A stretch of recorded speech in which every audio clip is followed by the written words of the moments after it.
Corona के कहर को लेकर बड़ी खबर देश की राजधानी दिल्ली से, जहां पर कोरोना के रिकॉर्ड रफ्तार पर फिलहाल कोई लगाम नहीं। राजधानी में 6,608 नए केस सामने आए पिछले 24 घंटे में कोरोना ने 118 मरीजों की जान ले ली है। गुजरात के 3 शहरों में आज से कोरोना कर्फ्यू का ऐलान कर दिया गया है, यानी कोरोना कर्फ्यू लागू है ताकि हालात को कंट्रोल में किया जा सके। सूरत और अहमदाबाद में कोरोना कर्फ्यू है, सिर्फ दूध और दवा की दुकानें खुलेंगी, इसके बाद आवाजाही पर पूरी तरीके से रोक रहेगी। तो इस वक्त की बड़ी खबर कोरोना के बढ़ते कहर को लेकर। लगातार कोरोना की गिरफ्त में जो देश के 5 शहर हैं, वहां पर कोरोना की रफ्तार पर लगाम नहीं लगाई जा सकी है। देश की राजधानी दिल्ली में पिछले 24 घंटों में 6,000 से ज्यादा केस सामने आए। कुल संक्रमित केसों की संख्या 6,608 है। 118 मरीजों की जान सिर्फ दिल्ली में चली गई है। ये तीसरी बार है जब 100 से ज्यादा मरीजों की जान गई है। इसके साथ ही सूरत और अहमदाबाद में कंप्लीट कर्फ्यू का ऐलान कर दिया गया है। सिर्फ दूध और दवा की दुकानें खुलेंगी। 3 तस्वीरें आपकी टेलीविजन स्क्रीन पर है। कई जगहों पर रैंडम सैंपलिंग हो रही है, रैंडम टेस्टिंग हो रही है, ताकि कोरोना का इन्फेक्शन किस तरीके से फैल रहा है इसको ट्रेस किया जा सके। लेकिन बीचों बीच जो आप तस्वीर देख रहे हैं, त्योहारों के मौसम में जिस तरीके से लोगों ने लापरवाही बरती है, उसका यह नतीजा है। 2 सहयोगी इस वक्त हमारे साथ जुड़ चुके हैं। मोहित दुबे हमारे साथ दिल्ली से जुड़ चुके हैं और उसके साथ ही पूरब पटेल अहमदाबाद से जुड़ चुके हैं। सबसे पहले मैं मोहित का रुख करता हूं। मोहित, पिछले 24 घंटे में एक बार फिर से देखिए तीसरी बार है जब 100 से ज्यादा मरीजों की जान गई है। 118 लोगों की जान चली गई। सवाल ये, अब एग्रेसिव होकर सरकार को उतरना पड़ेगा, तभी जाकर शायद हो सकता है कि कोरोना की स्थिति पर काबू किया जा सके।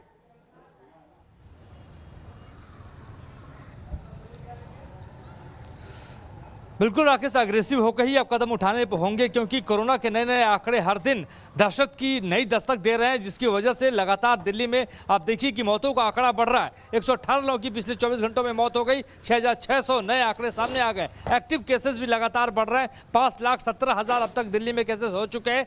आज से आपको बता दें कि 2,000 का चालान होगा। नोटिफिकेशन कल जो है दिल्ली पुलिस को मिला है, तो आज से दिल्ली में 2,000 का चालान शुरू हो जाएगा। अब तक 500 का ही चालान हो रहा था। तो अब आज देखने वाली बात होगी, क्योंकि जैसे जैसे दिन चढ़ेगा लोग क्या मास्क लगा के घूमते हैं या बिना मास्क के घूमते हैं। लेकिन जिस तरीके से आंकड़े बढ़ते जा रहे हैं, केंद्र सरकार और राज्य सरकार सख्ती से लोगों के सामने पेश आएगी, लोगों को जागरूक करने की भी कोशिश करेगी और जरूरत पड़ी तो कुछ इलाकों में लोगों को घरों में रहने की ही हिदायत दी जा सकती है। जी ठीक है मोहित, मैं आपके पास लौट कर आता हूं। जिस तरीके से सरकार अब एग्रेसिव है, 2,000 रुपए के चालान को लेकर नोटिफाई कर दिया गया है, नोटिफिकेशन जारी कर दिया गया है। इसके साथ ही दिल्ली में हाउस टू हाउस सर्वे की भी शुरुआत हो गई है। मैं रुक कर लेता हूं पूरब पटेल का, अहमदाबाद से हमारे साथ जुड़े हैं। पूरब, वहां पर कंप्लीट कर्फ्यू का ऐलान, कंप्लीट कर्फ्यू लागू है, सिर्फ दूध और दवा की दुकानें खुली हैं, और क्या जानकारी, क्या अपडेट?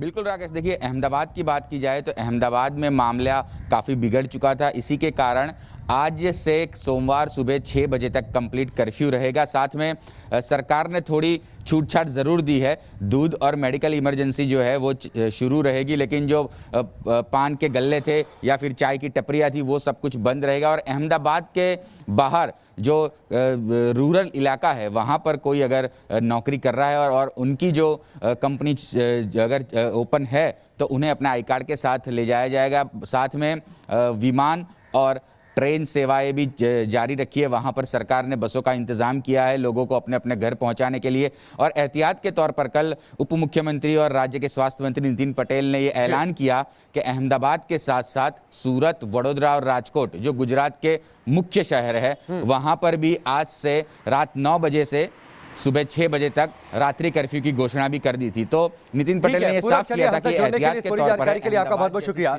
मोहित भी हमारे साथ दिल्ली से जुड़े हुए थे, आपका भी बहुत बहुत शुक्रिया। एक बात आपको ध्यान रखनी होगी कि जब तक कोरोना की वैक्सीन नहीं आ जाती है, तब तक आपकी सावधानी ही वैक्सीन है।